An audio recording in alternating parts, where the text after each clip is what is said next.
Hello everyone, welcome back to my channel.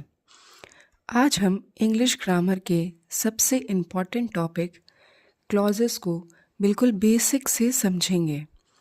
चाहे आप board student हो या कॉम्पिटिटिव एग्ज़ाम की प्रिपरेशन कर रहे हो, क्लॉजेस का कॉन्सेप्ट क्लियर होना बहुत ज़रूरी है। आज इस वीडियो में हम क्लॉज को इतने क्लियरली समझेंगे कि क्लॉज इंडिपेंडेंट और डिपेंडेंट क्लॉज क्या होते हैं, कभी कंफ्यूज नहीं होंगे। तो आज बहुत समय ना लेते हुए हम स्टार्ट करते हैं।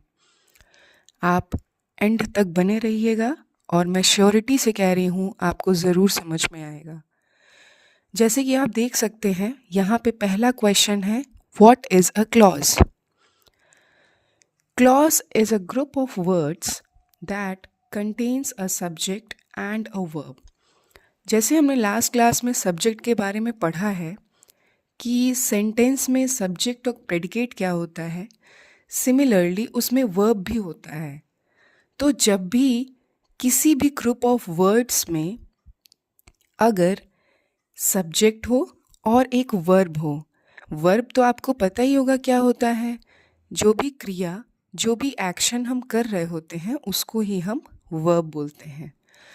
तो क्लॉज की क्या पहचान है? एक जो ग्रुप ऑफ वर्ड्स हैं उसमें एक सब्जेक्ट हो और एक वर्ब हो। जैसे कि एग्जाम्पल में आप देख सकते हैं, she is reading a book. इसमें शी जो है हमारा सब्जेक्ट है और वर्ब जो है हमारा रीडिंग है, वो पढ़ रही है बुक। ठीक, तो हमें ये दो चीज़ इम्पॉर्टेंट जो होनी चाहिए एक क्लॉज में वो हमें दिख गई, तो इसीलिए इस सेंटेंस को हम क्लॉज कहेंगे। अब हम आते हैं अपने नेक्स्ट पॉइंट पे, टाइप्स ऑफ क्लॉजेस। देखिए, टाइप्स ऑफ क्लॉजेस जो होते हैं वो दो होते हैं, एक इंडिपेंडेंट और दूसरा डिपेंडेंट। इंडिपेंडेंट को बहुत सारे ग्रामर बुक्स में मेन क्लॉज कहा जाता है और बहुत सारे बुक्स में सबऑर्डिनेट क्लॉज कहा जाता है। तो बच्चे जो हैं डिपेंडेंट तो समझ जाते हैं, पर सबऑर्डिनेट क्लॉज क्या होता है ये उनको समझना थोड़ा मुश्किल होता है। तो हम सबसे पहले जान लेते हैं कि सबऑर्डिनेट आखिर होता क्या है। Subordinate having a less power और authority then somebody else, less important then something else. जब भी हम किसी के अधीन होते हैं, हमारे पास कम शक्ति होती है या अधिकार होता है, वो उस पर्टिकुलर शब्द को हम सबऑर्डिनेट कहते हैं। जैसे आप अपने कहीं भी किसी ऑफिस में कहीं अधिकारी के नीचे जो सबऑर्डिनेट्स होते हैं, मतलब कि वो अंडर में है किसी के, तो वो पर्टिकुलर शब्द जो होता है हमारा सबऑर्डिनेट होता है, यानी कि डिपेंडेंट होता है। हमें किसी न किसी पे डिपेंड होना पड़ता है। तो जो हमारा क्लॉज है दो टाइप के हैं, एक इंडिपेंडेंट जो किसी पे डिपेंडेंट नहीं है, वो मेन है, और दूसरा है डिपेंडेंट जो कि सबऑर्डिनेट हैं। आई होप आपको अब मेन क्लॉज और सबऑर्डिनेट क्लॉज में अब कभी दिक्कत नहीं होगी। अब चलिए चलते हैं हम इंडिपेंडेंट यानी कि मेन क्लॉज के बारे में पढ़ने। जैसे कि आप देख सकते हैं, अ clause that makes complete sense by itself. जैसे मैंने कहा कि इंडिपेंडेंट क्लॉज जो होता है उसको किसी की ज़रूरत नहीं होती है, तो इसीलिए जब भी वो कोई भी सेंटेंस में किसी की ज़रूरत नहीं होती है, वो खुद में अपने में कंप्लीट सेंस, कंप्लीट मीनिंग दे देता है, उसी को हम मेन क्लॉज कहते हैं। जैसे एग्जाम्पल में हम देख सकते हैं, आई नो द आंसर। अब देखिए, इसमें ये जो है पूरा कंप्लीट मीनिंग दे रहा है कि मुझे आंसर मालूम है। ही इज़ ऑनेस्ट, वो ऑनेस्ट है। शी वर्क्स हार्ड, वो बहुत मेहनत करती है।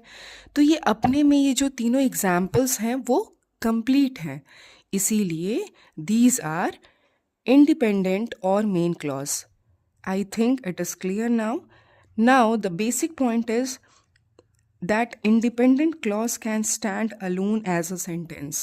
अब हम इससे ये सीखते हैं कि इंडिपेंडेंट क्लॉज जो होता है अकेले एक सेंटेंस खुद में फॉर्म कर लेता है, क्योंकि वो अपना मीनिंग पूरा कंप्लीट देता है।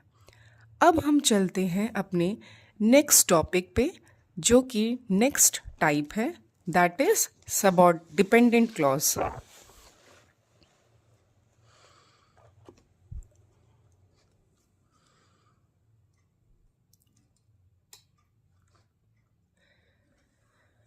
देखिए, जैसे कि आप देख सकते हैं, डिपेंडेंट और subordinate clause.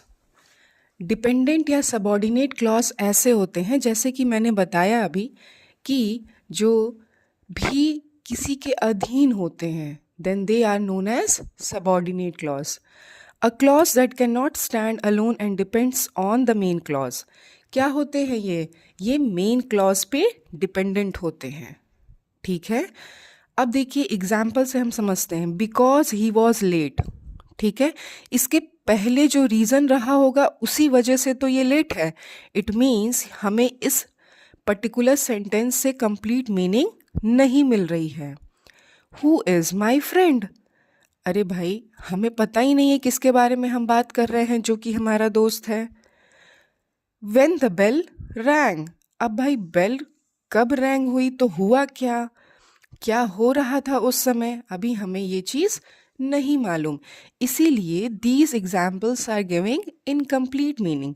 That's why they are subordinate clause. They are incomplete without main clause.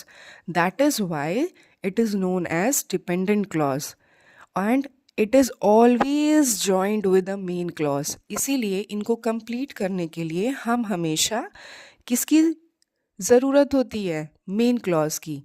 अब हम बढ़ते हैं अपने नेक्स्ट टॉपिक, जो कि है टाइप्स ऑफ सबऑर्डिनेट क्लॉज।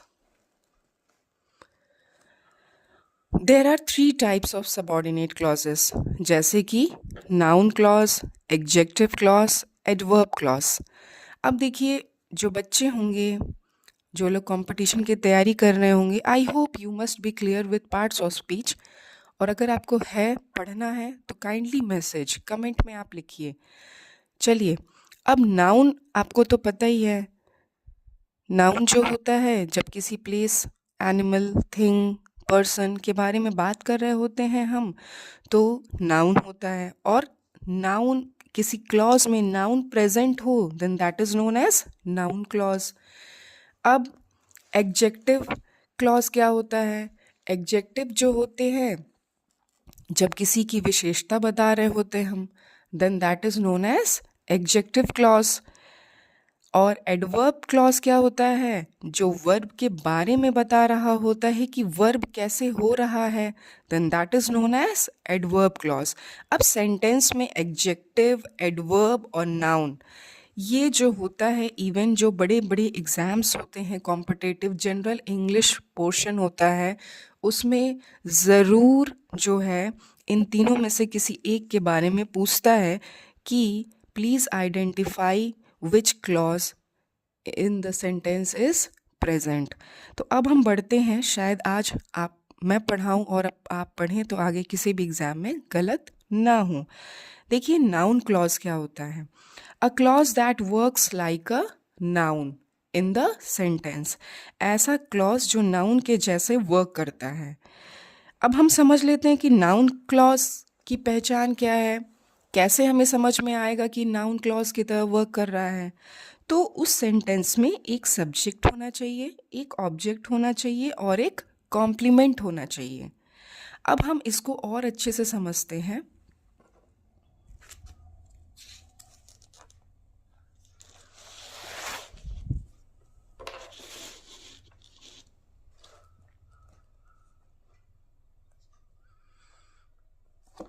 चलिए, देखिए उसकी पहचान क्या होती है। कुछ कॉमन वर्ड्स प्रेजेंट रहते हैं, ठीक, जैसे कि that, what, who, whom, why, whether, if, how. जब भी कोई सेंटेंस जो होता है, शुरुआत में किससे शुरुआत हो रहा होता है? दैट से, वॉट से, हु से, whom से, वाई से, वेदर से, इफ से, हाउ से। तो हम उसको जो है क्या कहते हैं? Noun clause. जैसे कि आप देख सकते हैं यहाँ पे 3 एग्जाम्पल्स को। What he said is true, इसमें हमारा जो सब्जेक्ट है वो क्या है? वॉट ही सेड, जिस चीज को उसने कहा वो सही है। नेक्स्ट एग्जाम्पल, अब देखिए इसमें हमारा सब्जेक्ट है। I know that he is honest, ये ऑब्जेक्ट है। हम जो है उसके बारे में बता रहे हैं कि वो कैसा है। ही इज ऑनेस्ट, वो किस टाइप का है? तो पर्टिकुलरली दिस इज ऑब्जेक्ट। अब देखिए, the fact is that she is ill, ये हमारा कॉम्प्लीमेंट है, मतलब कि हम बता रहे हैं उसकी तबीयत के बारे में। इसीलिए ये जो कॉमन वर्ड्स यूज़ हो रहे हैं, दैट, वॉट, इन सब से जब भी कोई सेंटेंस में उसकी मीनिंग पता चलती है कि वो कहना क्या चाहते हैं, चाहे वो सब्जेक्ट हो, ऑब्जेक्ट हो, कॉम्प्लीमेंट हो, then it is known as noun clause. और replace with something if it fits, it's a noun clause. अगर हम किसी चीज़ को रिप्लेस कर देते हैं किसी चीज़ से और वो बिल्कुल फिट हो जाता है, then it is known as noun clause. अब हम बढ़ते हैं एग्जेक्टिव क्लॉज की तरफ। एग्जेक्टिव क्लॉज क्या होता है? एग्जेक्टिव क्लॉज को हम रिलेटिव क्लॉज भी कहते हैं। रिलेटिव क्लॉज क्या होता है? अ clause that describes a noun और प्रोनाउन, ऐसा क्लॉज जो नाउन को भी बताता है और प्रोनाउन के बारे में बताता है। जैसे कि वो इन प्रश्नों का जवाब हमें देता है, जैसे कि which one, what kind. Which one मतलब कि कौन सा, व्हाट काइंड किस टाइप का है। तो जब हमें सेंटेंस में इन 2 सवालों का जवाब मिल जाता है तो हम उसको एग्जेक्टिव क्लॉज कहते हैं, यानी कि डिस्क्राइब करना, किसके बारे में? नाउन और प्रोनाउन के बारे में। कुछ कॉमन रिलेटिव वर्ड्स हैं हमारे, who, whom, whose, which, that, where, when. ठीक है, इन्हीं वर्ड्स से हम जो है रिलेट कर पाते हैं किसी सेंटेंस में और उसमें एग्जेक्टिव क्लॉज की प्रेजेंस होती है। जैसे कि आप देख लीजिए, एग्जाम्पल से समझते हैं। देखिए, the boy who is playing is my brother, जो बॉय है, वो जो खेल रहा है, वो क्या है? वो मेरा भाई है। इट मीन्स हम लोग नाउन जो कि बॉय है उसके बारे में हम जो समझा रहे हैं वो हमारा भाई है, तो हम बॉय के बारे में बता रहे हैं और हु से सेंटेंस स्टार्ट हो रहा है, इसीलिए ये हमारा नाउन एग्जेक्टिव क्लास हो गया, सॉरी। अब देखिए, this is the house where I was born, हम बता रहे हैं कि भाई ये वही घर है जहाँ पे मैं बॉर्न हुई। Next example, I met a girl whose father is a doctor, मैं उस लड़की से मिली जिसके फादर जो हैं वो डॉक्टर हैं। तो आपने ये देखा कि नाउन के बाद जो यूज़ हो रहा है that is known as adjective clause, जो नाउन के बारे में बता रहे हैं और प्रोनाउन के बारे में बता रहे हैं, उसी के बाद जो हम उसके बारे में एक्सप्लेन कर रहे हैं, then that is called adjective clause. और ये जो है किसके बाद आता है? हमेशा नाउन के बारे में। आई होप आपको जो 2 टाइप के एग्जेक्टिव क्लॉज हैं वो समझ में आ गए होंगे। और अब जो है नेक्स्ट क्लास में हम एडवर्ब क्लॉज के बारे में पढ़ेंगे ताकि हमें और क्लैरिटी आए। चलिए, तब तक के लिए नेक्स्ट क्लास में मिलते हैं एंड आई होप आपको समझ में आया होगा। Please subscribe, like and comment whatever you feel. It will help me to initiate and grow my channel and your knowledge. Thank you.